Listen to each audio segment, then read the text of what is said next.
Welcome to the Soulfull Sound Podcast. This podcast is about celebrating the leaders, teachers, and coaches who guide fellow humans to connect, heal, and discover themselves so they can express their gifts into the world.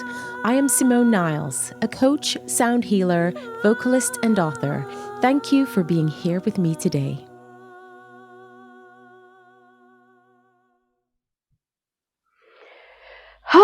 As always, excited to be here and back on the Soulfull Sound Podcast.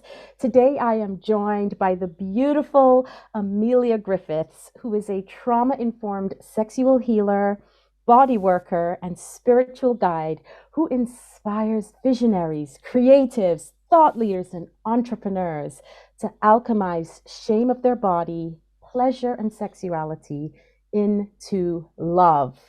How yummy that is. I am so thrilled. Welcome. And I can't wait to find out all about you and your work, Amelia. Thanks so much for joining. Oh, thank you so much for having me, Simone. I'm so delighted to be here. And I feel a bit like, who are you talking about? Whenever I hear that back, I'm like, is that me? Yes, that is you. Yes.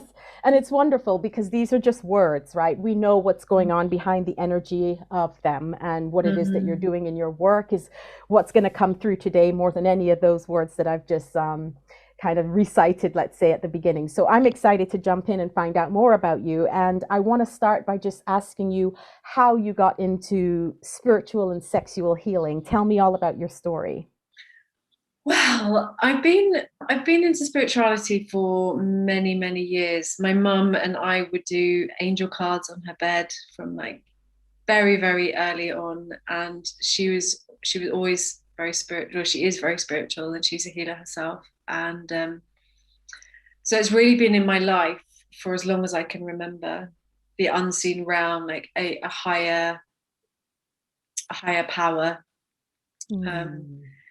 And then I just rejected it all because I thought, no, I know my way, and that's all just, that's not real enough for me. I can't believe in something that you can't see. So I went very much on the opposite path and went into alcohol and drugs and all those things that we do to find God, or find, that place of peace and ease and freedom and ecstasy and work as well. I got very much into my career. I worked for 8 years in the luxury industry, which was fantastic. But by the age of 30, I was completely burnt out, and I had just lost all faith in everything. I had a company that I had with a business partner that went. I was living with my partner. The home and the partner went, and I found myself at home, living back at home, and I had really one of those Elizabeth Gilbert bathroom floor moments, and I was like, I need help. I need to know what I do next. I need help from this place of pain. And the voice in my head was like, go and do yoga teacher training. And my response was, I've literally done yoga about 10 times. I'm absolutely not a yoga teacher, but the voice was assistant. And I just found myself booking a training, spending tons of money on this really expensive yoga training in Costa Rica. Knowing now what I know about yoga, I probably would have booked a different training, but it was what I ended up doing. And the people that I met there and the experience that I had was very important. And so that was really going to Costa Rica and learning about yoga and consciousness and energy and chakras and the divine and gods and goddesses and Ayurveda and all these things. It was like a homecoming in a way. And so I very much went on a spiritual path. I got very involved in spirituality. I lived in retreat centers. My spiritual practice was really strong. But it was all in the upper realms. My body was, yes, I was doing yoga, but I found that there was something missing. And I had a real aversion to sex and intimacy. And I sort of thought, well, I can just be in this bliss place and not worry about that, because everything's jolly in my spiritual practice. But there was this feeling that there was something missing, and also I didn't really want to be. I was celibate for 5 years, and I didn't really want to be. And I realized that throughout my 20s, I'd been in a lot of unsupportive sexual situations, shall we say. Right. And there was a lot of trauma from that. And I think that yoga and spirituality were a great diversion from that, because I could just be in my upper chakras and I wouldn't need to worry about that. And so I was living in this retreat center in Worcestershire, and I decided to do a Vipassana meditation retreat for a week. And I did that. And on the way back, I was sharing a car with a guy who was completely fanatic about Tantra. We did the car share thing back to London. So it was about 4 hours of him telling me about Tantra, sacred sexuality. And my whole body was, when we left that car journey, my whole body was vibrating. It was like a light switch had turned on. And I realized that there was something in this for me. But I also had a load of trauma that I had not even looked at and had just brushed under the carpet. And so I went on quite a deep healing journey with that, and had lots of therapy. And then I signed up for a course to become a Tantra therapist. So kind of sacred sexual healer, Tantra therapist. And I don't know how I came across it, because I wasn't looking for it, but suddenly I was just on this website with this course, and I was burst into tears. I just knew that it was the next thing for me to do, but I felt so far from being able to do that, because I still had so much shame, judgment, shadow around Tantra, sexuality, that whole field. And so I spent a year kind of working through that murkiness, and then I felt ready. Well, I didn't feel ready. I was having a massage with a woman, amazing woman, and she said, "Amelia, I keep on hearing the words Thailand. Your guides are telling you to go to Thailand." And then I burst into tears again, because that's where the course was being held. And I remembered that was where I was meant to go the year before. So it's kind of like, okay, now is the time. Don't put it off. Affirmation. Yeah. And so I did the course, and it just blew my mind. It was scientific, it was spiritual, and it was very shamanic. So a lot of being in the unknown, a lot of coming out of the mind and into flow with what's moving through you, a lot of trust in this higher power.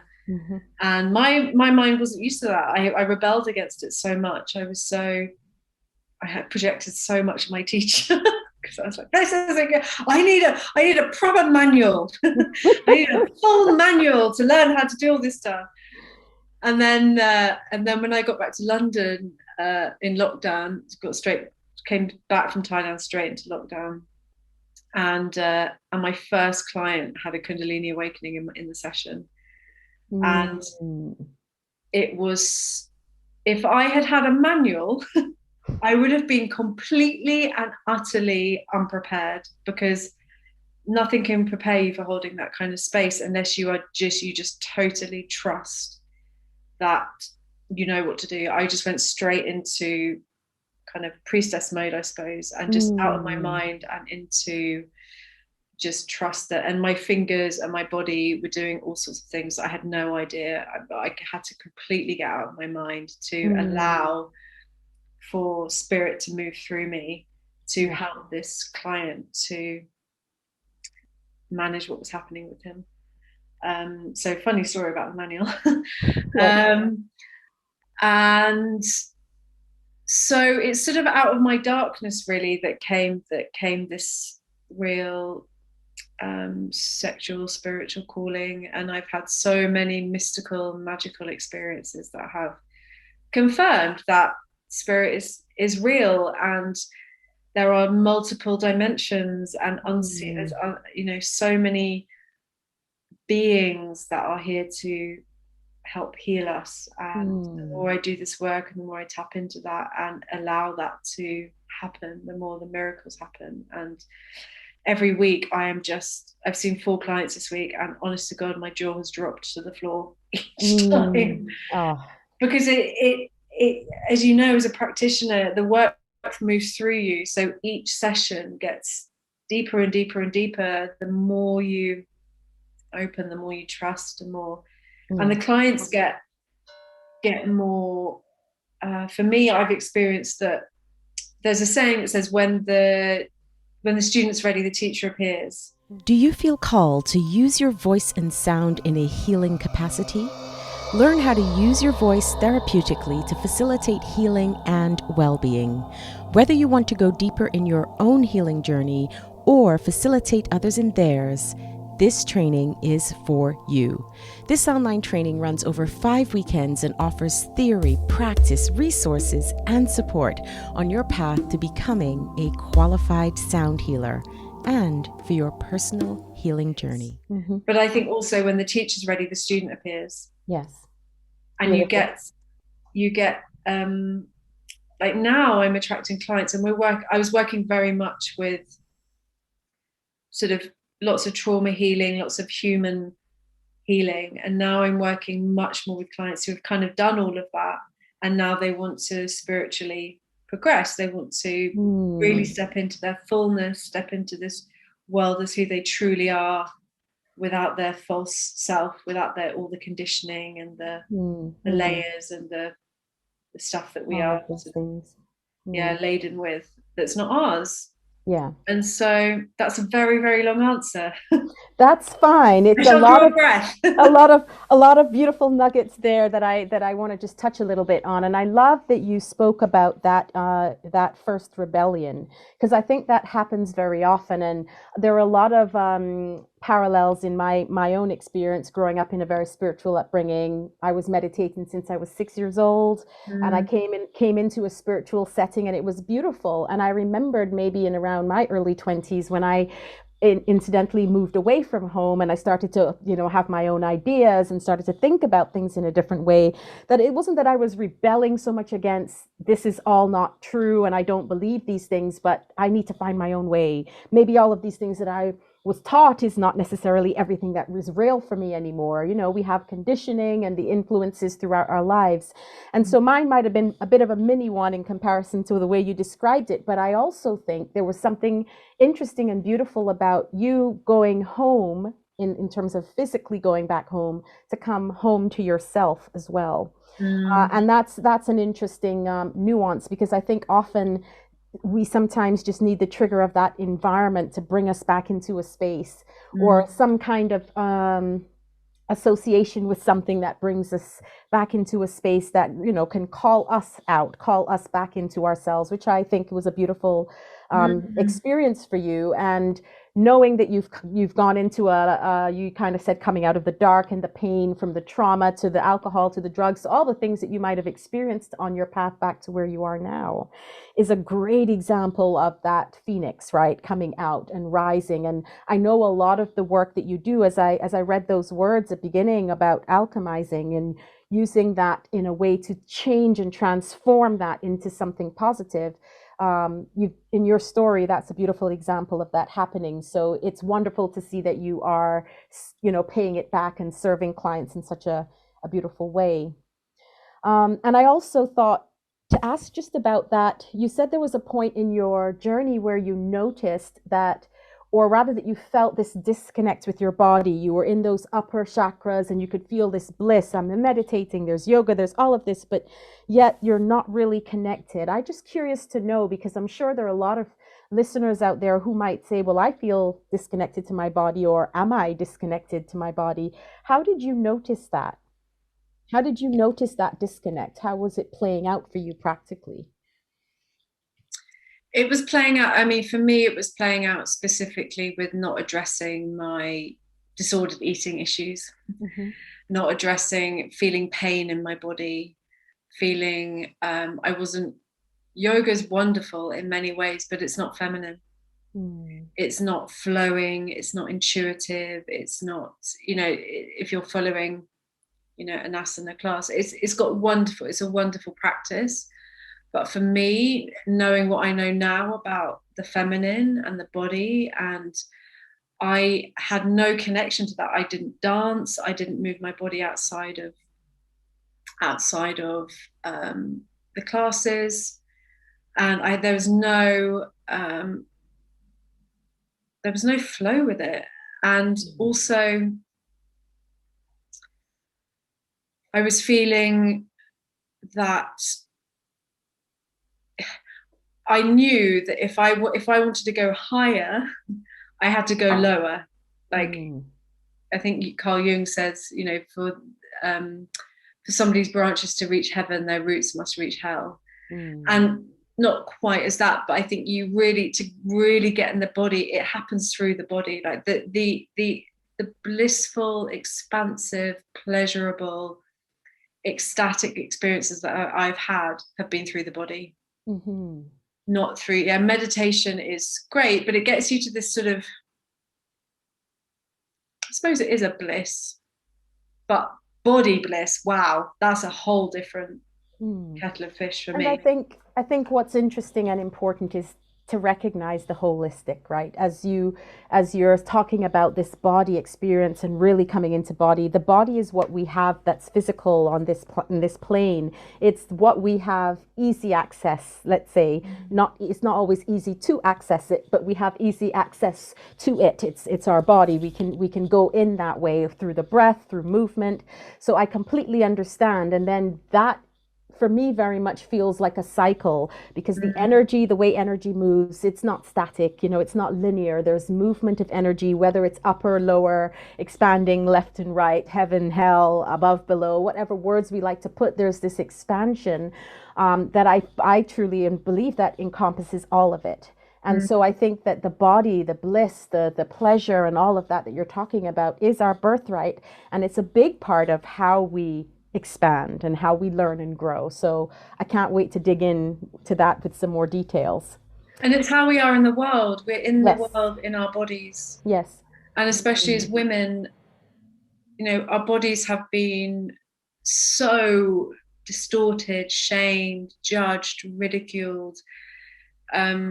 Especially, I was speaking to my friend the other day about it, and I remember as a child, like, I was quite podgy growing up. I had puppy fat, and I could never fit into the clothes that the cool girls wore at school, and I remember watching Disney films, and the only women that had any ounce of curviness were the ugly sisters, or the baddies, or the Ursula. And so from such a young age, we're taught that our bodies are not worthy. And so that's our temple, it's our vessel, it's our root chakra. It's like, here I am in the world, and I don't belong. I don't belong to the tribe, because I'm not how everybody looks. Yeah. And it's, I think that was probably another kind of thing that brought me back down to the root, because the root chakra really is the foundation of everything. Like, if your root chakra is not energized and healed, and that's how you feel about your body, your identity, your safety, then the other chakras are not energized. So it's like the motor for all of the chakras. So yeah, that was another. And you kind of touched on something that I wanted to ask, because when I looked at your website, you had a few points in terms of the work that you do, and body celebration was one of them. And I really loved that, and I wanted to delve in more. So what you just spoke about would be that conditioning and the things that sometimes take us away from body celebration, right? We think, oh, we're not worthy. We don't look the way everyone says we're supposed to look in whatever cultural society or whatever.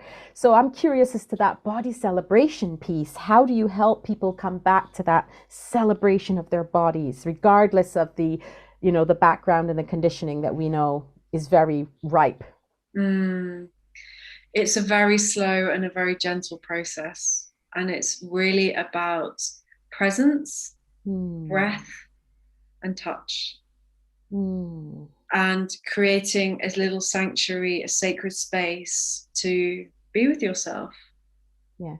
And I remember the first time I did this, and I cried and I cried and I cried and I cried because I realized I had never, ever been with myself in a sacred space, honoring myself. And probably took me about a year to get there because there was so much resistance. And this work is not, I speak of it like, oh yeah, you know, just set up a sacred space. It's hard. It's really hard to dedicate that time to ourselves, to feel that we're worthy of it. What's the point? And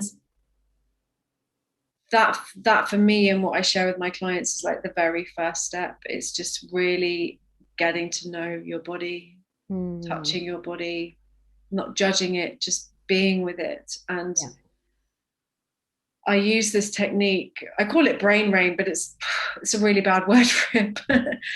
And also, I imagine like words of kindness for my body. It should come from the heart, but for me, it comes from the head because it can rain throughout the whole body. But I imagine these words of kindness raining from my brain all the way down through my body. And I did that.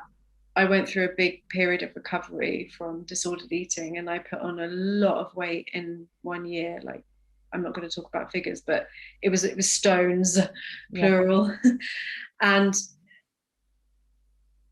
after 33 years of being told that I must get skinnier, I was suddenly getting bigger. And it was very, very confronting, almost quite traumatic. But every day I did this brain rain. And I just said, I'm healing. It's okay. Don't worry. This is healthy weight. You're just recovering. And it really, really helped to, I think I picked like, I love myself. My body is worthy. I am delicious or something like that. But I would just allow those words to come through my body. And it's weird. It's like these words sort of are falling into a black abyss at first because there's none in there. And then they start filling up your body and you start to feel better and better and better. And then they reach your heart. It's like the words reach your heart. And I just experienced this massive heart explosion of love towards myself and my body. And it was like almost like after that point, I think it was about a year of doing this brain rain, of touching, of being very quiet with myself and my body. And also going through a grief process, a rage process, of like, I don't know if I can swear, but by all means. Fuck the diet industry, fuck capitalism, fuck the patriarchy. Like, there's some rage that needs to happen there. And I don't want to blame, but I think there needs to be that outlet, that rage of like, this is not fair to, you know, women have been totally and utterly sabotaged by this, and it's happening from such a young age.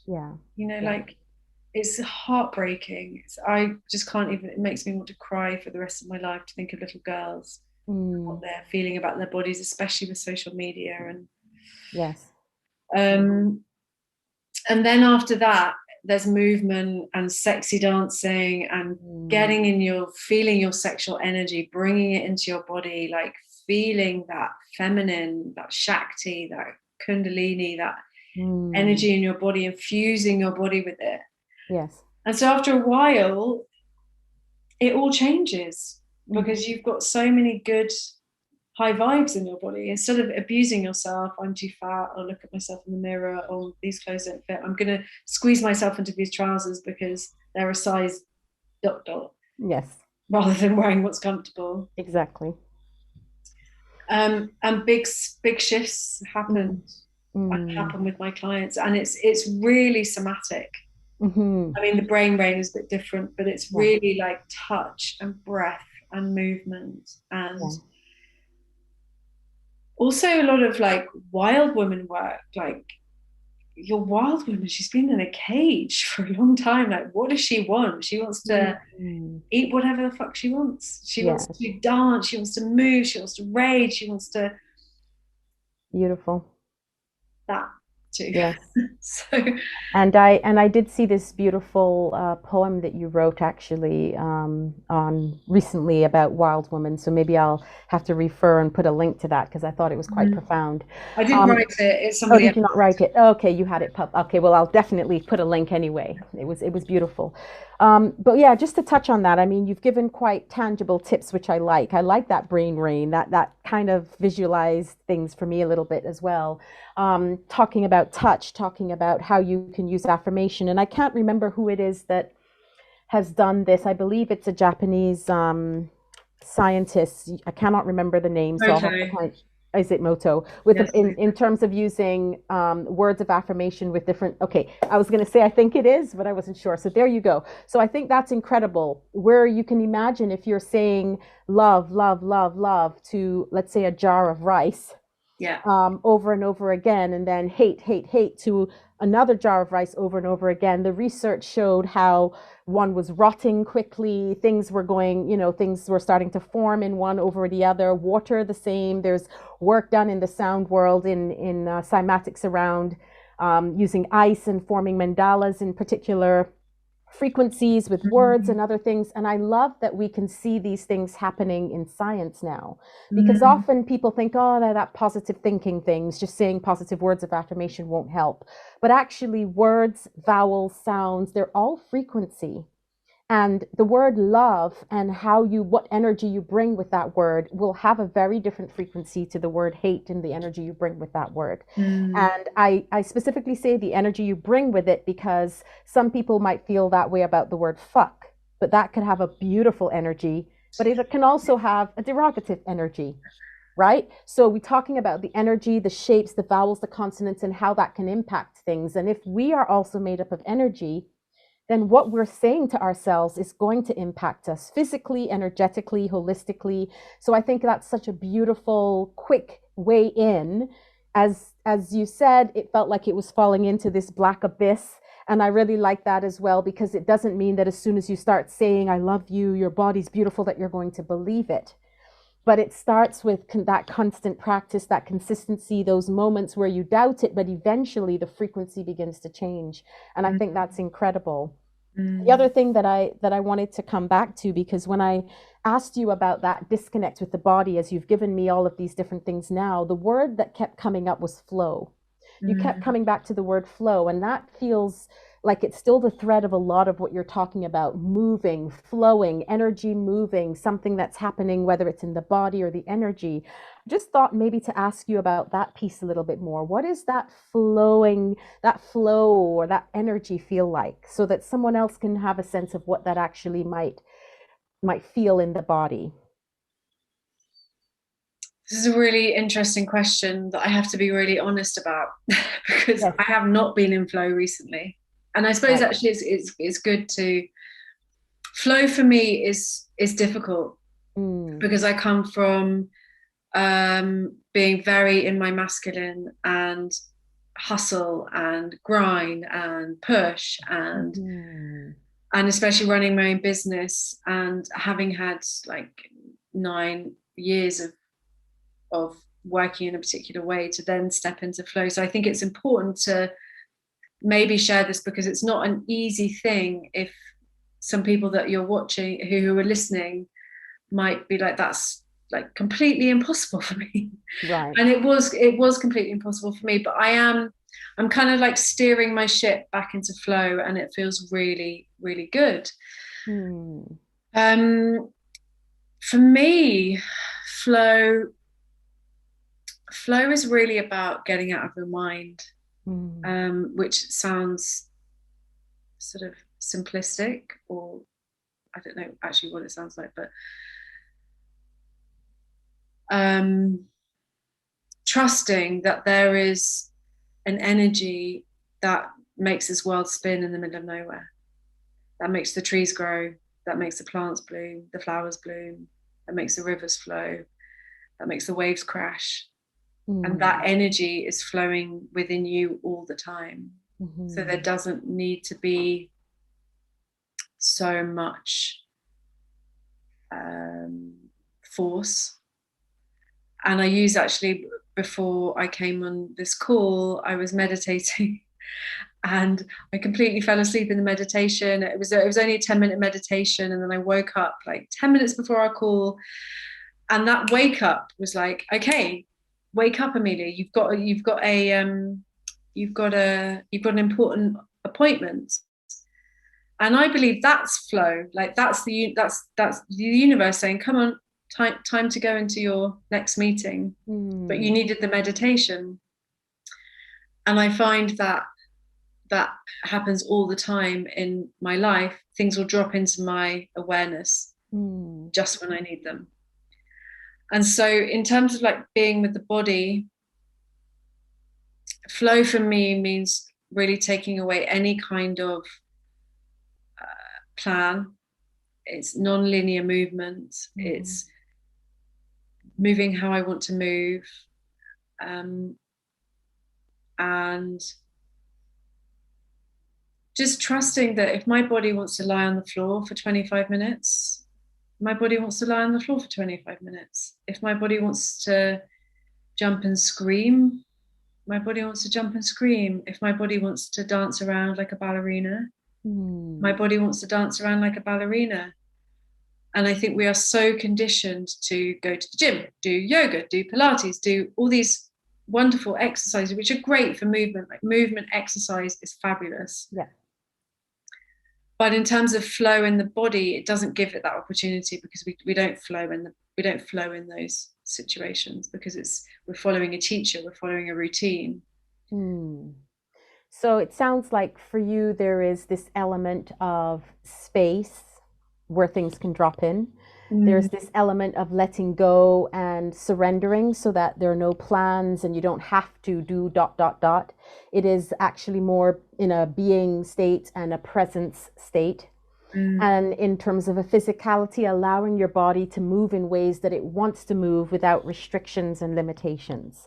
Am I kind of summarizing that flow state somewhat? Very, very eloquently. Okay, amazing. Just take my ramblings and like put it into a really neat present. Well, I'm glad that's how it comes across that way. I just really like to have the depth of understanding behind what you're saying, and I love that. I think flow, I use the words ease and flow a lot. I would say it's my mantra, really. When things don't feel like ease and flow in my life, I often question them. And so in any instance, not necessarily just in work, but it starts to feel like everything, there's all these stumbling blocks, these obstacles, things keep coming up. There's external resistance, not necessarily the internal resistance, which I know the difference and can work through. But usually for me, flow feels like a surrender and like an intuitive ride. And I say intuitive ride, I would like to think of it, even if you think of a roller coaster, because sometimes it's a bit, and then there's like, you hear the pleasant screams, and then oh my gosh, here we go, we're going down, this excitement. But it's this ride of intuition where from moment to moment, you're trusting, as you say, in something greater, in that higher self, in whatever words come to mind, the universe, and so on and so forth, that allows us to feel free and liberated in a moment. And I love that you keep bringing it back to the body. Culturally, for example, coming from the Caribbean, we are shakers and movers, and I mean that in a very physical sense. And very often, and I'll come specifically to the Caribbean, Barbados, Trinidad, where I was born and grew up, and I'm sure this is across the Caribbean. But we had a lot of movements that for many onlookers would seem to be very sexualized, moving up the hips, all the twerking, as they call it in this day and age, moving the butt and getting the body to be writhing and all of this. And that was just a very natural state. You will see toddlers in nappies doing the same dance, moving their waists, and for them it's just connecting with their bodies. And I remembered how many times, not just growing up there, but since leaving and witnessing, people would mistake those movements as an invitation to be sexual, when it wasn't necessarily about that. It was more about sensuality, and sometimes, of course, that it could be about that, and that's absolutely fine too. But very often in the natural culture of it, it was just about being at one with the body and the rhythms and the music, and the movement of the body was helping to get you into that state of flow. And I think that there is something, for me, I'm very grateful for having that upbringing and that culture. to come here and move and be free in an environment that sometimes is very static, very rigid, and not for lack of a better word, stiff in movement. And so I love that people are opening up to what the body naturally wants to do, and that is really to flow and to move. And also you spoke a lot about nature, and it comes back to being at one with nature as well. And for me, often it is as simple as being in nature to get back in the flow, hearing the birds, feeling the grass beneath my feet, hearing the wind and the whistles of the animals around. Sometimes that in itself, that grounding experience, is all it takes to get back into flow. And so I love that you started with the whole, words of nature and on all those natural things that happen in source around us, because it's available. It's available. I love being in nature. I haven't been there today, and I just want to go and roll around in the grass. Yes, 100%. It's interesting.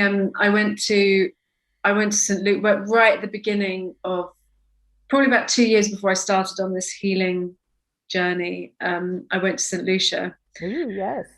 And I went for New Year, and there was this dance. We went to this big dinner dance thing, and I was called to the dance floor with this guy, and he was from the Caribbean, and I just absolutely froze.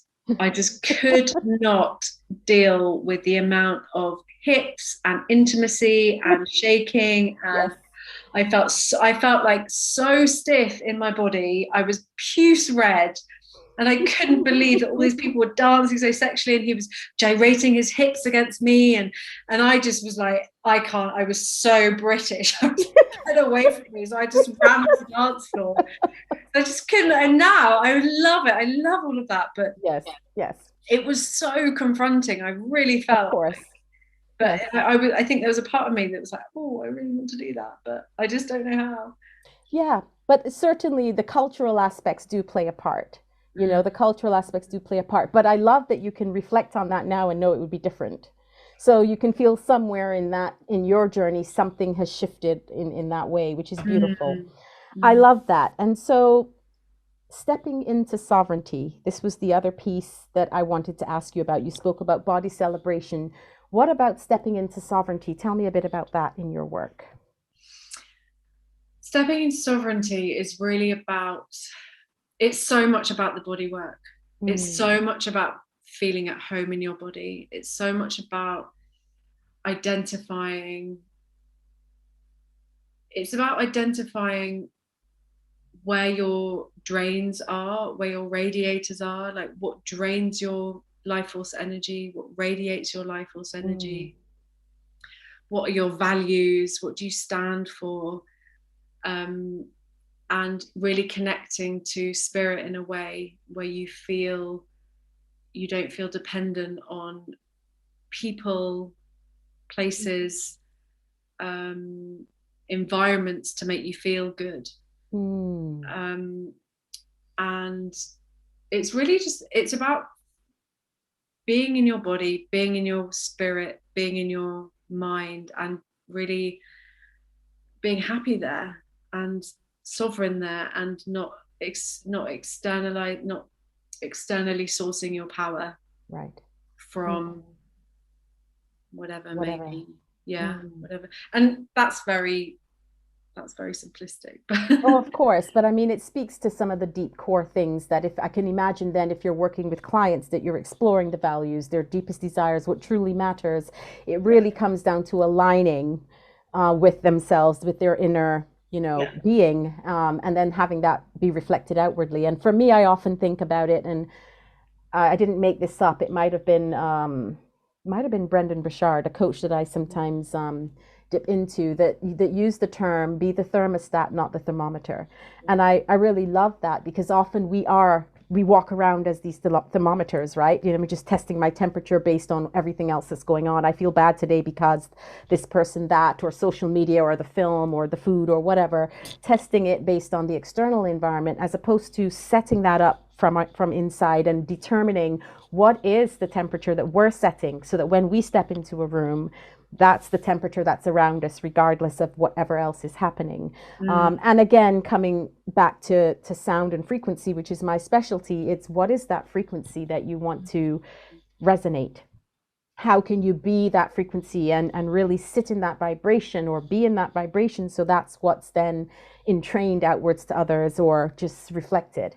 And that's such a beautiful thing. So that sovereignty is very much about stepping into self, honoring self, and really, as you said, an inside out approach. Absolutely. And Beautiful. I think we can, I'm trying not to say we so much. I'm definitely in the past, I love that idea that you say about the frequency and the frequency that you want to hold in your body. And I think that correlates so much to, so I've got slightly diverted, that correlates so much to the kind words to ourselves, really raising our vibration inside of our body. Because our outside world is a direct reflection of our inside world. And I think if we are seeking love from everybody outside of ourselves, then life's difficult, because the environment's always changing, the temperature's always changing. I remember when I was just totally codependent with my environment the whole time, and it's exhausting. Sure. Constantly caring what everybody thinks, constantly needing validation, constantly needing to be reassured that what I'm doing is the right thing, rather than tuning into my own intuition. Yes. And I'm not sure if there was a question or if that answered it. No, you answered it. We just kind of went back and forth around sovereignty, which I like. And intuition's a very big part of the work that we do. And one of the things that I often, because someone said to me, well, how do you attune to your intuition, and how do you actually know that this voice inside of your head is really the one you should be listening to? And these kind of questions come up a lot about intuition. Talk to me about yours. What is that intuitive part of you, and how do you kind of attune to it? Whether you listen or not, that's step 2. But how do you actually tune into that intuitive part, your intuition? My intuition feels easy. I would say, more than anything. I think it feels flow. It's flow again. It's like the next thing. If I feel a contraction in my body, it's a no. Right. If it's not a yes, if it's interesting, because there's like intuition. When I'm doing client sessions, I sort of am out of my mind, and I'm just in this place of pure presence. And what's coming through is generally guidance for the clients, and it just comes out of my mouth. It's almost like it doesn't go through my brain. I just open my mouth and guidance comes out, and the client goes, "How did you know that?" Like, yes. I don't know. I'm just the pipe. Yeah. Yep. And I think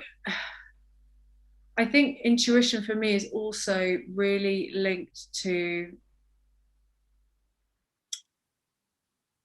doing a lot of self-practice, actually, and meditation and exercise and eating well, and all these things that can blur our perception. Our gut is our second brain. I think that is super important. I've just done a gut cleanse, and my intuition is so much sharper. Beautiful. And my downloads for the clients are like so different. It's not that they weren't spot on before, but I feel there's clarity coming through me, which I didn't feel before, and just from doing a gut cleanse. That's awesome. Yeah, and I think you're used to it. You're used to that space now. You've gone to that space a lot, and it feels, as you said, easy. And what I notice for people who haven't had that, I mean, there was a way in for you as well, but I think you've passed it now, so you're not necessarily quite sure of what did I actually do to get here. You're there, and you know how to do it. You're in that space where the intuitive part of you is vibrant and healthy and up front and center, especially in the kind of work that we do. And I remembered when I was doing this, and I mean, now that I'm training sound healers, we have that, like you did, the science part and then the intuitive part. And it's like, how do you teach intuition? How do you get someone to get in touch with that part of themselves? And often it starts with the head into the heart, because this is where we're starting with that question. Mm-hmm. And I often said, if you're in a situation, or I said this to myself, which helps me, but to other clients or students, if you're in a situation where information is coming, often, as you said, you can sometimes notice in your body there is a contraction, or there's something going on there, or not. So that's something to link into. What am I sensing in my body? And we often say, what do you think? What is your gut saying, for that same reason that you just brought up? We use that language because often our intuition feels like it's in the gut, it's in that solar plexus area, and so on. But for me, it comes down to that starting point of, what if what was coming was true? Mm. What if you didn't judge it and you didn't actually question it, but you just trusted it? What would that be like? What if you just took it as information, whether it's the inner voice saying, just do that, or, oh my gosh, I just had this moment I just saw this course and I started to cry, something's there. What is it? What is that? Rather than judging it, what if it just, that's that I'm supposed to do?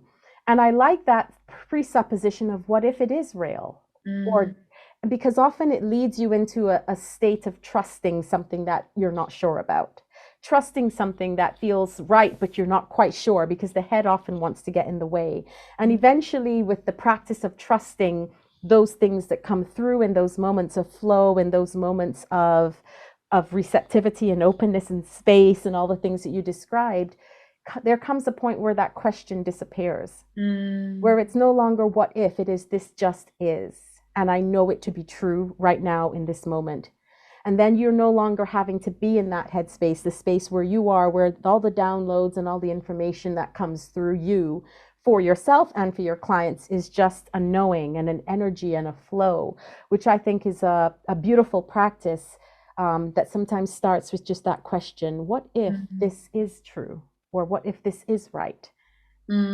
Absolutely. I love that. And also, I think there are no wrong decisions. So that also is, even if you trust it and it's not the right decision, that it ends up being not what you thought it was, or not what you perceive to be the right decision, it's always perfect. Yes, I absolutely agree with that. I think there are two things in that. There's always a learning, if you allow yourself to go there. Because I would say that I've made some good decisions, let's say, and bad decisions. But those bad decisions, and let's say in business, were in hindsight of, oh, if only I had done this, this is the result I would have had. So in reality, it wasn't a bad decision, it was a learning curve, right? And so in that, there is a freedom in making choices, isn't there, and doing things, because it's like, well, I can't fail. I can fall down and get back up, but I can't fail unless I choose to stop and give up, etc., etc. So I love that there are no wrong answers in that, or bad decisions in that framework. I completely relate to. And as you, just to reflect what you said, like the wrong or the bad thing is to do nothing, which is where I find myself sometimes. I'm like, oh, I don't want to make another mistake, I've made so many. Yes. But actually, everything, I've made some catastrophic decisions in my life that have led to the biggest wisdom. Like, absolutely, I would have, I would have paid thousands and thousands of pounds to learn that bit of wisdom that I got from that horrendous choice mistake. At the time. Here's the falling down. Choice. Here's the falling down. Oh my God. And getting back up. Absolutely. It's like, actually, okay, yeah, it probably cost me, a bit in my mental, mind, body, and soul, but actually, that wisdom I have now for my whole life. So I would not. Sometimes we have to make decisions that are really gonna shake our foundations, and it's so part of growth. And there's no failure. There's just growth and learning, and picking ourselves back up and dusting ourselves off and Yes. trying again. Yes, and any of my past students in the music world would have heard there's no failure, only feedback. They've heard that over and over again from me over the years. So completely agree. And I want to ask you about the power of our spiritual world, and how do you feel that helps to heal the body, the mind, the spirit? Tell me about that, because I know that's also a big part of your work. Mm. How do I explain this? I don't know how to explain. However you want. It's not really of the mind. So what I've experienced with my clients, and this has happened through hundreds of sessions, is that when you journey into the inner world, there are beings that are there to heal. So I have guided clients to meet their inner healer. Beautiful. And their inner healer will show them what they need to do, or the relationship they need to address, or the past life they need to heal, and it's really not up to my human mind or the client's conscious mind to make things happen. And at the beginning, I was using a lot of my conscious mind to kind of direct client sessions. And the more I've gone through it, I'm like, it's not me. It's not up to me. Like the wisdom that comes through, I could not even possibly know that for that client. And it's very magical. Yeah. It's really, really magical. I can feel it in my body as I share it. I almost want to cry, because when the healing happens in the unconscious or in the unseen realm or in the inner world, the body responds. And so, especially in sexual healing, I've had some incredible experiences where clients have been unable to feel aroused, for example, for years and years and years, like nothing does it for them. And they enter the spirit realm and they get healed by sexual healers in the spiritual realm, and this fire, this sexual energy starts building and erupting. And I've had a few clients have orgasms lying in the therapy room. Beautiful. with their relationship to spirit in the inner world, and I'm just totally and utterly humbled by it. And my job in that space, I create the space, I hold the space, I guide them into their inner world, and I'm there. Sometimes they go back into their head or something, but I'm really just there to witness, and to ask questions. And I don't know, I've sort of been channeling this. I don't know if this is a modality that is taught elsewhere. I haven't done, I know a lot of healing modalities. I suppose it's a bit shamanic in nature. But what also happens is, like, other dimensional beings come into, so like, say, Isis, goddess Isis comes into a past life that might be from the medieval era or from the Victorian era. So it's like cross support. Yeah, it's like you know, and so these beings just come through, and they have the medicine, and it's quite extraordinary, to be honest. That is beautiful.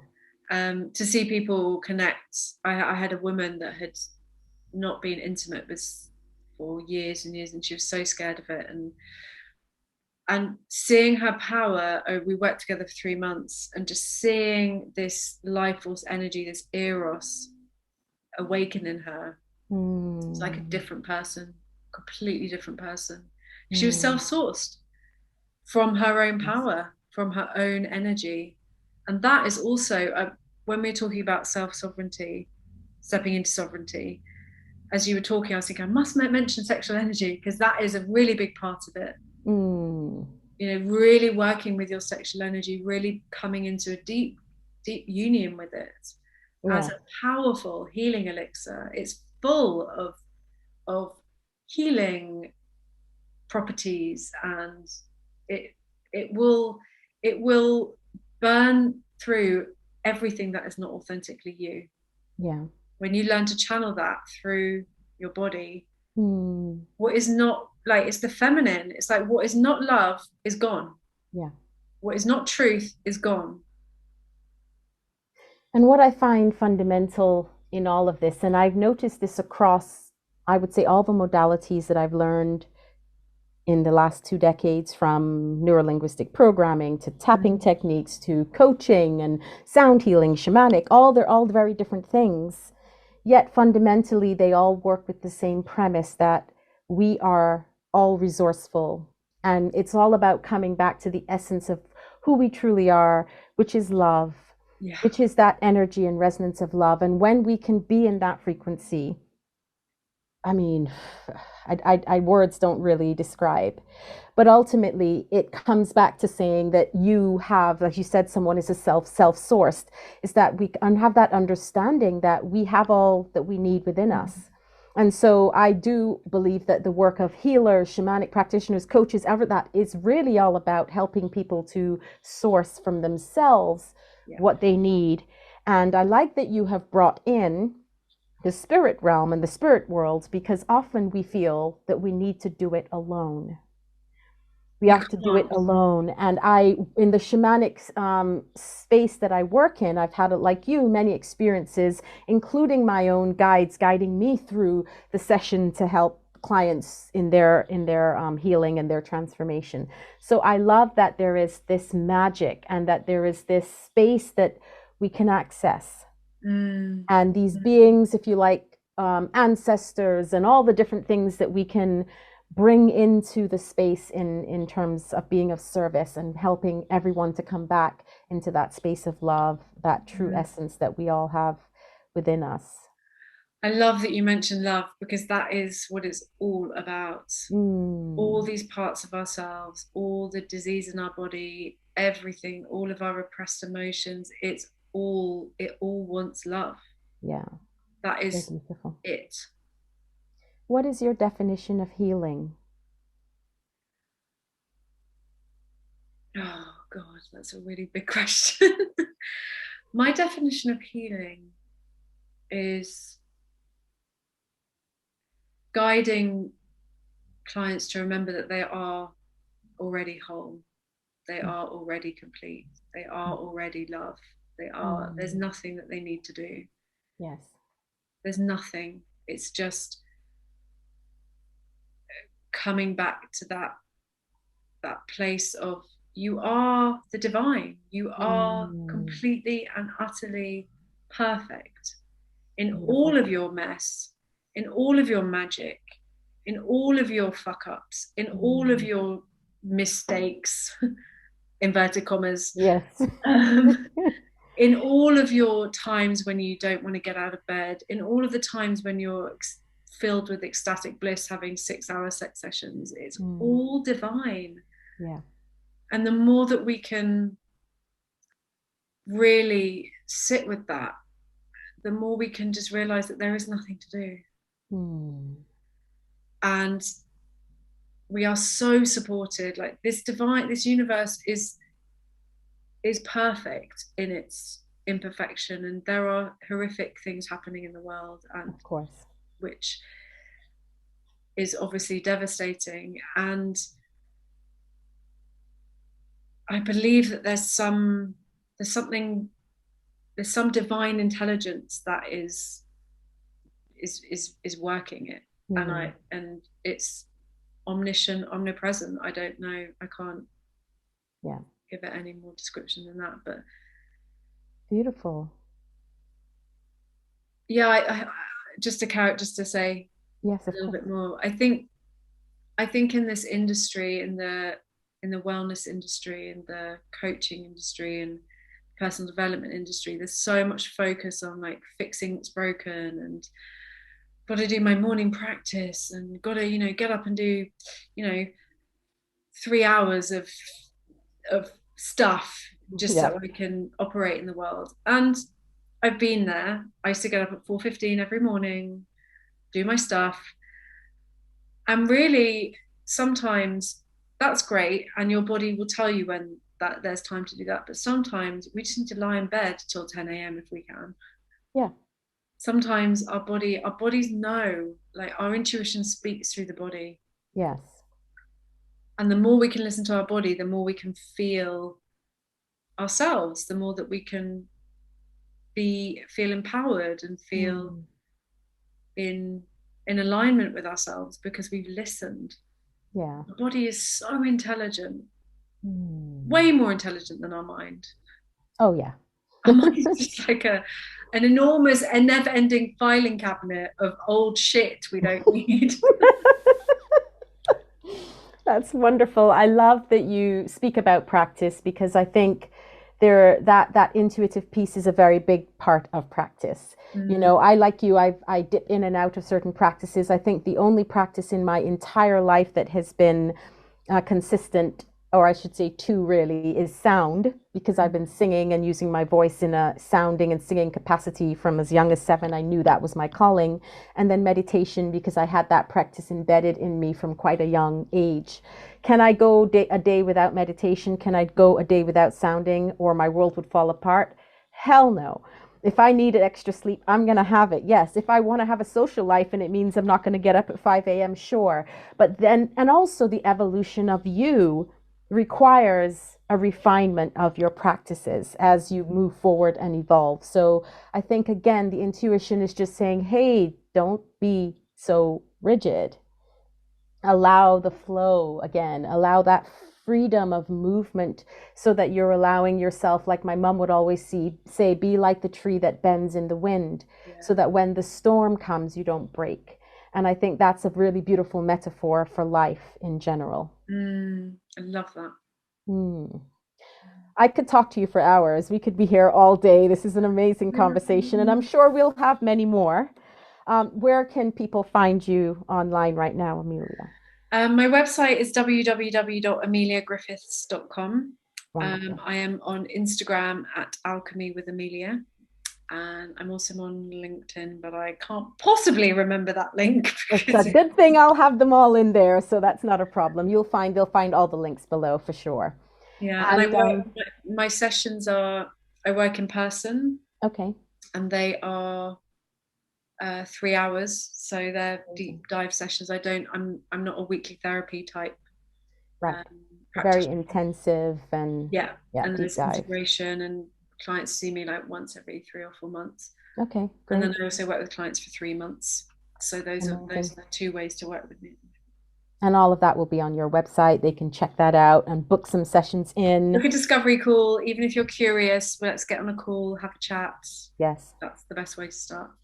Incredible.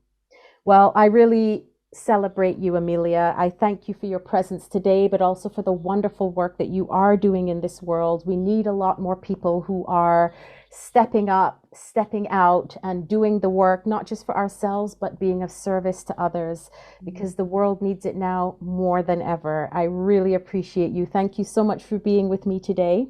Oh, thank you so much for having me. It's been an absolute pleasure. I love these chats where they just feel so flowy and lovely and gorgeous, and your energy is just so magnetic. And thank you so much. Honored, and your work in this world is super important, and I love your passion for it. And you speak with so much presence, and you're so articulate, and I really love how you've reflected so many parts of the conversation. So thank you.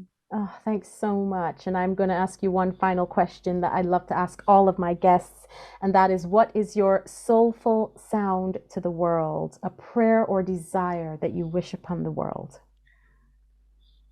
Oh. My prayer, my sound, my message for the world is, I really, really, really pray that people can get in touch with their sexual energy in a way that is authentic and unique and peaceful and easeful and joyful and ecstatic for them, that they connect with their eros, that they know that they've got this incredible energy inside of them that is so powerful, and it's not shameful, and it's not bad, and it's not wrong. It's beautiful, and it's life force energy. It's how we all got here. We all got here through an orgasm, mostly. Yes, that's and beautiful. it's there's a book called A Return to Eros by Mark Gaffney, which I really recommend everybody read, and he talks about outrageous love and radical aliveness and eros, and it's just beautiful. So I would pray that everybody in the world reads that too. Thank you so much. And for those listening, may that prayer reach your ears, may it reach your hearts. And thank you again, Amelia Griffiths, for joining me today. I'm sure we will continue this conversation at some point again in the future. Thank you to everybody for listening too. Amazing. Thanks so much for tuning in. I hope you've enjoyed this episode. Please feel free to share it with your friends, and remember to subscribe. From my heart to yours, sending you love, healing, and sound wherever you are.